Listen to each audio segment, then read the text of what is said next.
City న్యూస్కు స్వాగతం.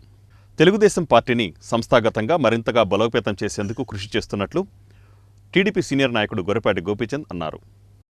తెలుగుదేశం పార్టీని సంస్థాగతంగా మరింత బలోపేతం చేస్తున్నట్లు టీడీపీ సీనియర్ నాయకుడు గొర్రెపాటి గోపీచంద్ తెలిపారు.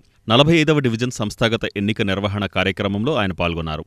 Party cluster incharge Pallapati Subrahmanyam ఆధ్వర్యంలో జరిగిన ఈ కార్యక్రమంలో పార్టీ డివిజన్ అధ్యక్షుడిగా గంజాల రవి, కార్యదర్శిగా కొనకళ్ల భాను, కోశాధికారిగా కొనకళ్ల అరుణ్ తదితర కార్యవర్గం ఏకగ్రీవంగా ఎన్నికైంది.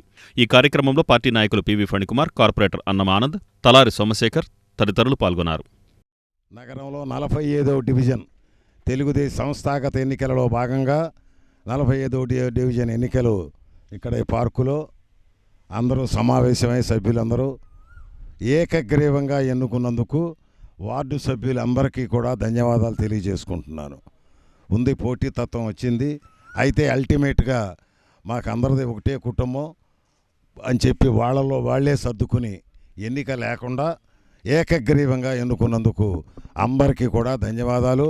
దాంట్లో మరి ఇటు incharge cluster incharge Pallapati Subrahmanyam garu, neighbour cluster incharge Rambabu గారు, మరి ఇన్ఛార్జి ఫణికుమార్ గారు అందరూ కూడా ఈ కార్యక్రమానికి ఇచ్చేశారు. అన్నం ఆనంద్ గారు కార్పొరేటరు అంతా కూడా వచ్చారు.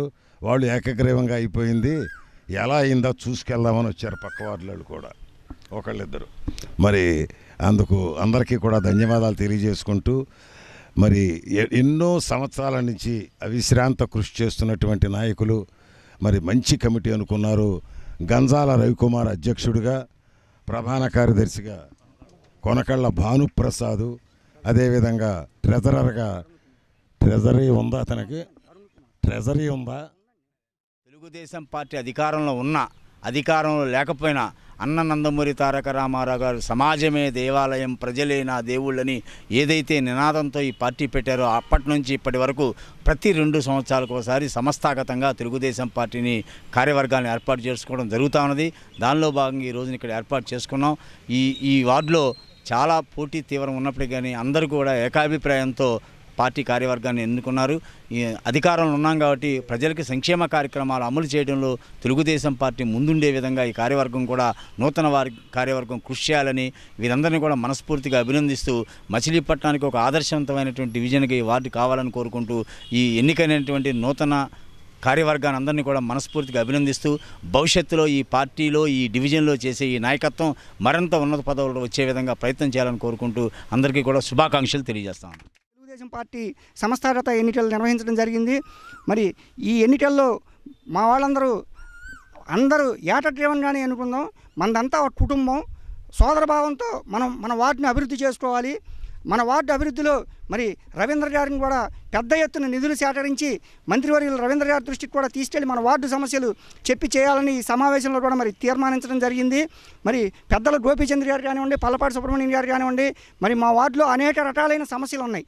ఆ సమస్యలన్నీ తీర్చే విధంగా మరి కృషి చేస్తారని చెప్పి మేము కోరుకుంటూ, ఈనాడు మరి తెలుగుదేశం పార్టీ అధ్యక్షుడిగా మరి గంజాల రవికుమార్ గారు కానీ, మళ్ళీ ప్రధాన కార్యదర్శి కొండకళ్ళ భాను గారు కానీ, అలాగే ట్రెజరర్గా కొండకళ్ళ అరుణ్ కుమార్ కానీ, ఇతర కమిటీ సభ్యులు అందరికీ కూడా పేరు పేరున మరి కృతజ్ఞతలు, ధన్యవాదాలు తెలుసుకుంటూ, డివిజన్ ఇన్ఛార్జిగా నాతో పాటు వాళ్ళందరూ కూడా మరి డివిజన్లో సమస్యలన్నిటి మీద రవీంద్ర గారి దృష్టికి తీసుకెళ్ళి ఈ సమస్యలన్నీ పరిష్కరించి ప్రజలకి ప్రతినిత్యం మేమందరం కూడా అండదండలుగా ఉంటామని ఈ డివిజన్ ప్రజలకి తెలియజేస్తూ, ఆకుమర్రు పాఠశాలలో అదనపు తరగతి గదుల నిర్మాణానికి లంకిశెట్టి దంపతులు ₹1,00,000 విరాళం అందించారు. గూడూరు మండలం ఆకుమర్రు గ్రామంలో పెడన ఎమ్మెల్యే కాగిత కృష్ణప్రసాద్ ప్రోత్సాహంతో అప్పర్ ప్రైమరీ స్కూలును హైస్కూల్ స్థాయికి పెంచడం ఎంతో అభినందనీయమని మచిలీపట్నం బార్ అసోసియేషన్ మాజీ అధ్యక్షులు లంకిశెట్టి బాలాజీ అన్నారు. పాఠశాలలో అదనపు గదుల నిర్మాణం కోసం లంకిశెట్టి బాలాజీ, వనజ దంపతులు ₹1,00,000 విరాళాన్ని పాఠశాల ప్రధానోపాధ్యాయులు మరియు గ్రామ మాజీ సర్పంచ్ గోపి నాగబాబుకు, గ్రామ పెద్దలకు అందజేశారు. తమ పూర్వీకుల గ్రామమైన ఆకుమర్రు గ్రామంలో విద్యకు ప్రాధాన్యమిస్తూ ఈ విరాళం అందజేస్తున్నట్లు వారు తెలిపారు. ఆకుమర్రు గ్రామంలో ఎన్నో అభివృద్ధి కార్యక్రమాలకు సహకరించిన లంకిశెట్టి బాలాజీ కుటుంబ సభ్యులు పాఠశాల అభివృద్ధి కోసం ₹1,00,000 కేటాయించడం అభినందనీయమని మాజీ సర్పంచ్ గోపి నాగబాబు అన్నారు. ఈ కార్యక్రమంలో ఆకుమర్రు గ్రామ మాజీ వీఆర్ఓ లంకిశెట్టి సాయిబాబు, తాడేపల్లి రమేష్, మల్లంపల్లి వీరవెంకట రామాంజనేయులు, బాబు, ఎస్బీఐ విశ్రాంత ఉద్యోగి లీలాప్రసాద్ తదితరులు పాల్గొన్నారు. గూడూరు మండలం ఆకుమర్రు గ్రామం అనేది మా స్వగ్రామం. మా పూర్వీకుల నుంచి అక్కడ ఉన్నటువంటి గ్రామం. అక్కడ మా తాతగారు, నాన్నగారు, మా అన్నయ్య గారు విఆర్ఓ గారు చేయడం జరిగింది. ఆ గ్రామానికి ఇటీవల స్టేట్ బ్యాంక్ ఆఫ్ ఇండియా వాళ్ళు 5 లక్షల రూపాయలు ఇచ్చి అక్కడ ఉన్న స్కూల్కి డెవలప్మెంట్ కార్యక్రమాలు చేయడం జరిగింది. పెడన శాసనసభ్యులు గౌరవనీయులు పెద్దలు శ్రీ కాయిత కృష్ణప్రసాద్ గారి యొక్క సహకారంతో మరి మా నాగబాబు గారు ఇతర పెద్దలంతా కూడా అక్కడ ఆడపిల్లలు ఎక్కువ మంది ఉన్నారు స్కూల్లో. వాళ్ళు దూరంగా మల్లవోలు కానీ రాయవరం కానీ గూడూరు కానీ దూర ప్రాంతం వెళ్ళాల్సి వస్తుంది కాబట్టి స్కూల్ని అప్గ్రేడ్ చేయమని చెప్పి అడిగిన వెంటనే ఎమ్మెల్యే గారు స్పందించి ఆకుమూరులో ఉన్నటువంటి స్కూల్ని అప్గ్రేడ్ చేస్తూ అక్కడ 8th, 9th క్లాస్ వచ్చే విధంగా కూడా చేయడం జరిగింది. 10th క్లాస్ వరకు కూడా అంటే హై స్కూల్ వరకు అప్గ్రేడ్ చేశారు మా గ్రామానికి. దానివల్ల ఆడపిల్లలకు మంచి రిలీఫ్ కలిగింది. ఈ యొక్క తెలుగుదేశం ప్రభుత్వంలో ఆడపిల్లల చదువుకి ఎక్కువ ప్రాధాన్యత ఇస్తూ కాయిత కృష్ణప్రసాద్ గారు గ్రామీణ ప్రాంతాల్లో క్షేత్రస్థాయిలో పర్యటన చేసి ఆకుమూరు గ్రామానికి స్కూల్కి వాళ్ళు శాంక్షన్ ఇప్పించినందుకు మా గ్రామం తరఫున ధన్యవాదాలు తెలియజేస్తాము. ఆ గ్రామస్తులుగా మాకున్న గ్రామంతో అనుబంధంతో అక్కడ అదనపు గదులు నిర్మాణం చేయవలసి వచ్చింది. అది మరి హెడ్ మాస్టర్ గారు, మా ఎక్స్ సర్పంచ్ గారు నాగబాబు గారు రావడం జరిగింది.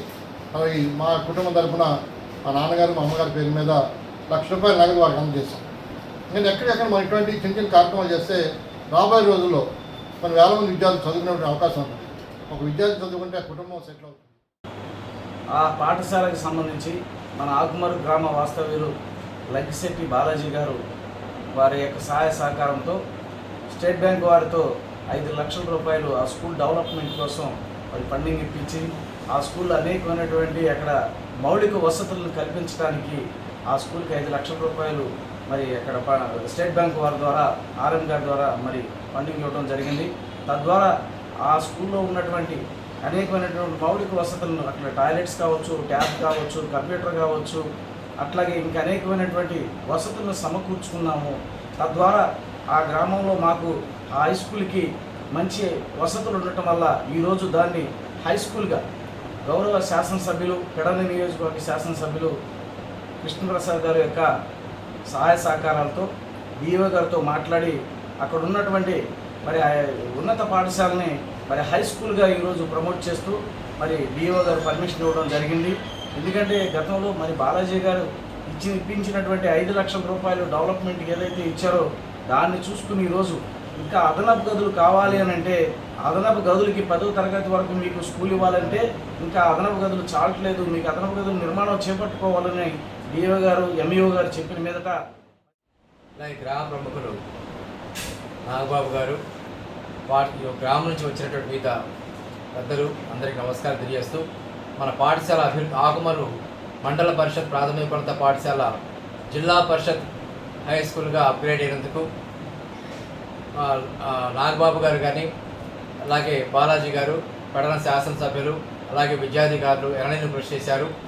ఆడపిల్లలు సుదీర్ఘ దూరాలకు వెళ్ళడం చాలా కష్టం కాబట్టి వీరి ఈ విషయంలో ప్రత్యేక శ్రద్ధ తీసుకొని ఈ మండల పరిషత్ ప్రాథమికోన్నత పాఠశాలని హై స్కూల్గా అప్గ్రేడ్ చేస్తూ ఈ వచ్చే విద్యా సంవత్సరం 9వ తరగతి తర్వాత 10వ తరగతి నిర్వహించడానికి అవకాశం కల్పించారు. వారి తరఫున పాఠశాల పామరు మండలం అడ్డాడలో శ్రీ గంగా పార్వతీ సమేత అగస్తీశ్వర స్వామివారి దేవస్థానంలో చోరీ జరిగింది. పామరు మండలం అడ్డాడలో శ్రీ గంగా పార్వతీ సమేత రామలింగేశ్వర స్వామి దేవస్థానంలో చోరీ జరిగింది. ఆలయంలో గర్భగుడి తాళాలు పగలగొట్టి లోనికి ప్రవేశించిన దుండగులు హుండీ తాళాలు పగలగొట్టి చోరీకి పాల్పడ్డారు. దేవాదాయ శాఖ అధికారులు వచ్చిన తర్వాత దేవాలయంలోకి వెళ్తామని ఆలయ పూజారి తెలిపారు. దేవాలయంలో ఏ మేరకు చోరీ జరిగింది అనే వివరాలు తెలియాల్సి ఉంది. అడ్డాడ గ్రామంలో శివాలయంలో గంగా పార్వతీ సమేత రామలింగేశ్వర స్వామి దేవస్థానంలో ఉదయం యథావిధిగా స్వామివారి యొక్క అర్చన కోసం 6 గంటలకు రావడం జరిగింది. వచ్చేసరికి ఉత్తరం వైపు నుండి ద్వారం పగలగొట్టి తాళాలు అంటే దొంగతనం జరిగినట్టుగా భావించి పగలగొట్టడం చూసి ఎమ్మటే పై అధికారులకి తెలియజేయడం జరిగింది. ఉండి తాళాలు, అలాగే మెయిన్ గర్భగుడిలోకి వెళ్ళేటటువంటి తాళాలు, ఉత్తరం వైపు ఉన్నటువంటి గేటు తాళాలు 3 చోట్ల కూడా పాల్గొట్టడం జరిగింది. అంటే ఏమేమి పోయినాయి అనేది గుర్తించలేదు. లోపలికి వెళ్ళలేదండి. లోపలికి వెళ్తే కానీ ఏమేమి పోయినాయి చెప్పలేదు. అధికారులు వచ్చే వరకు ఆగి దాన్ని బట్టి చెప్పగలను. దశాబ్దాలుగా ముస్లింలలోని కొన్ని వర్గాలకే పరిమితమైన వక్ఫ్ బోర్డు ఇకపై ముస్లింలందరిది అని భారతీయ జనతా పార్టీ నాయకుడు పెద్దిరెడ్డి రవికిరణ్ అన్నారు. దశాబ్దాలుగా ముస్లింలలోని కొన్ని వర్గాలకే పరిమితమైన వక్ఫ్ బోర్డు ఇకపై ముస్లింలందరికీ అని భాజపా అధికార ప్రతినిధి, వక్ఫ్ అవగాహన కమిటీ రాష్ట్ర కన్వీనర్ పెద్దిరెడ్డి రవికిరణ్ అన్నారు. భారతీయ జనతా పార్టీ జాతీయ నాయకత్వం ఆదేశాల మేరకు ఈశ్వర్ రెసిడెన్సీలో జరిగిన అవగాహన సదస్సులో రవికిరణ్ మాట్లాడారు. వక్ఫ్ బోర్డులో ముస్లిం మహిళలకు, వెనుకబడిన తరగతుల జాబితాలో ఉన్న ముస్లింలకు విధిగా చోటు దక్కేలా రిజర్వేషన్ కల్పిస్తూ ప్రధాని నరేంద్ర మోడీ వక్ఫ్ చట్టాన్ని సవరించారని వివరించారు. భారతీయ జనతా పార్టీ జిల్లా అధ్యక్షుడు రాజాబాబు, భారతీయ జనతా పార్టీ నాయకురాలు రేణుక, రాష్ట్ర మైనారిటీ మోర్చా ప్రధాన కార్యదర్శి సయ్యద్ బాషా, వెంకట గజేంద్ర, రాము, కృష్ణకాంత్ పాల్గొన్నారు. భారతీయ జనతా పార్టీ ఆదేశాల మేరకు వక్ఫ్ బోర్డ్ సవరణ బిల్లు పైన ప్రజా అవగాహన సదస్సులు రాష్ట్ర వ్యాప్తంగా అన్ని జిల్లాల్లో కూడా జరపడం జరుగుతూ ఉంది. దాంట్లో భాగంగా ఇవాళ మచిలీపట్నంలో జరుగుతున్నటువంటి ఈ కార్యక్రమానికి మన రవికిరణ్ గారు, అలాగే పార్టీ అధ్యక్షుల వారి ఆధ్వర్యంలో ఈ యొక్క కార్యక్రమం జరిగింది. ఈ యొక్క సదస్సు యొక్క ముఖ్య ఉద్దేశం రాబోయే కాలంలో ప్రతి ఒక్కరికి కూడా ఏ ఉద్దేశంతో అయితే ఈ యొక్క వక్ఫ్ బిల్లులో సవరణలు తీసుకురావడం జరిగిందో, ఈ యొక్క బిల్లు యొక్క వివరాలు, దాని యొక్క ఫలితాలు ఏ విధంగా పేద ముస్లింలకు కానీ, ముస్లిం మహిళలకు కానీ ఏ ఉద్దేశంతో అయితే వక్ఫ్ ఇవ్వటం జరిగిందో ఆ యొక్క ఉద్దేశం నెరవేరటానికి కావలసినటువంటి అన్ని జాగ్రత్తలు తీసుకుంటూ దీన్ని ముందుకు వెళ్ళాలి అంటే దీని పట్ల ప్రజల్లో అవగాహన కలగాలి. ముఖ్యంగా ముస్లిం సోదరులు, ముస్లిం సమాజంలో దీని పట్ల అవగాహన కలగాలి అనేటువంటి ఉద్దేశంతో ఇది పేద బడుగు బలహీన ముస్లింలు, మహిళలు, వితంతువులు, విడాకులు తీసినటువంటి మహిళలు, వారి పిల్లలకి ఒక ఆర్థిక పరిపుష్టి కలిగించే విధంగా చేసినటువంటి సవరణ చట్టం.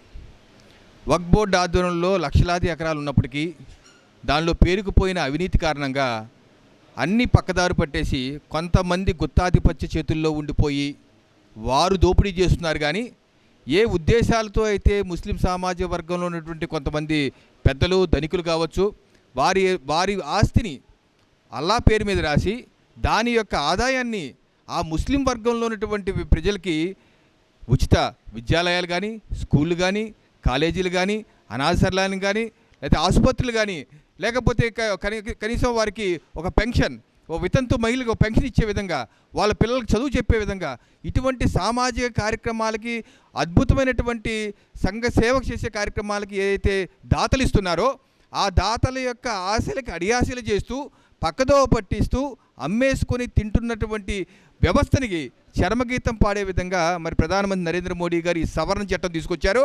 దీని యొక్క ఫలితాలు రానున్న రోజుల్లో, రానున్న సంవత్సరాలు చూడబోతున్నారు.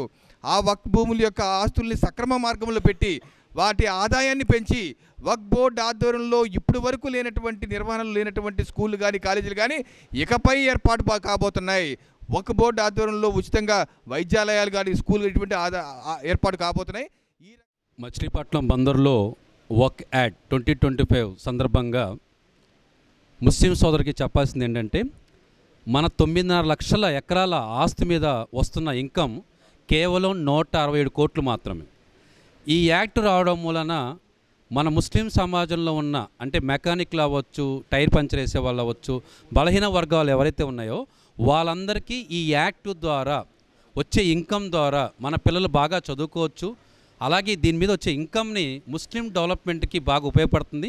రానున్న రోజుల్లో తప్పకుండా ఈ మోడీ గారు చేసిన ప్రయత్నం ఏదైతే ఉందో అందరూ నెగిటివ్గా అనుకుంటున్నారు, దీన్ని పాజిటివ్గా ఆలోచించడం ముందు రాబోతున్నాయి. దీని మీద వచ్చే ఆదాయం అంటే 9.5 లక్షల ఎకరాల మీద వచ్చే ఆదాయం కేవలం 167 కోట్లు మాత్రమే ఉంది. దీన్ని కరెక్ట్గా ఇప్పుడు ఈ యాక్ట్ వచ్చింది కాబట్టి, సో ఈ యాక్ట్ వచ్చిన తర్వాత వచ్చే ఆదాయం నాకు తెలిసి దగ్గర సంవత్సరానికి 50,000 కోట్ల పైచిలకే ఉంటుంది. దీని ద్వారా మన భారతదేశంలో ఉన్న 20% ముస్లిమ్స్ అందరికీ కూడా దీని ద్వారా వచ్చే ఫలాలు తప్పకుండా అందుతాయని చెప్పి. గూడూరు మండలం మల్లవోలులో మట్టి తోలుతున్న 3 టిప్పర్లను, ఒక జేసీబీని స్వాధీనం చేసుకున్నట్లు తహసీల్దార్ రాజ్యలక్ష్మి తెలిపారు. గూడూరు మండలం మల్లవోలులో మట్టి తోలుతున్న 3 టిప్పర్లు, ఒక జేసీబీని స్వాధీనం చేసుకున్నట్లు తహసీల్దార్ రాజ్యలక్ష్మి తెలిపారు. మల్లవోలులో మట్టి రవాణా అవుతోందన్న సమాచారం మేరకు రెవెన్యూ సిబ్బంది వెళ్లి పరిశీలించగా 3 మట్టి లోడుతో ఉన్న టిప్పర్లు, ఒక ఖాళీ టిప్పర్ మరియు ఒక జేసీబీ అక్కడ ఉన్నాయని, వాటిని స్వాధీనం చేసుకున్నట్లు ఆమె వివరించారు. మట్టి తవ్వకాలకు అనుమతి వారి దగ్గర లేకపోవడంతో వాహనాలు తహసీల్దార్ కార్యాలయానికి తరలించామన్నారు. గూడూరు మండలంలో ఎక్కడా మట్టి తవ్వకాలు జరగడం లేదని ఆమె స్పష్టం చేశారు. ఇతర ప్రాంతాలలో మట్టిని మల్లవోలు మీదుగా రవాణా చేస్తుండగా వాహనాలు సీజ్ చేశామన్నారు. గూడూరు మండలంలో మనకి మనకి తెల్లవారుజామున మట్టి వస్తుంది టిప్పర్లో అని చెప్పి ఊళ్ళో నుంచి రైతులు కాల్స్ చేయడం మీదట మన రెవెన్యూ వాళ్ళందరూ కూడా అలర్ట్ అయ్యి వీఆర్ఓలు వెళ్ళి చూడడం జరిగింది. మల్లవోలు గ్రామంలో సుమారుగా చట్టారువారిపాలెం వెళ్ళే రోడ్లో ఒక 3 లోడెడ్ టిప్పర్లు, ఒక ఖాళీ టిప్పరు, ఒక జేసీబీని గుర్తించడం జరిగింది. అడిగితే వాళ్ళకి ఎలాంటి మైనింగ్ బిల్స్ కానీ పర్మిషన్స్ కానీ లేవని చెప్పడంతో ఈ 3 లోడెడ్ టిప్పర్స్, ఒక ఖాళీ టిప్పరు, ఒక జేసీబీని తీసుకొచ్చి తహసీల్దార్ కార్యాలయంలో పెట్టడం జరిగింది. డిగ్గింగ్ మన మండలంలో జరగట్లేదు, ఎక్కడో లోడ్ చేసుకుని ఈ మండలంలో డంప్ చేయడానికి తీసుకురావడం జరిగింది. అయినా సరే మనం వాటిని అదుపులోకి తీసుకోవాలి. ఈ వార్తలు ఇంతటితో సమాప్తం. నమస్కారం.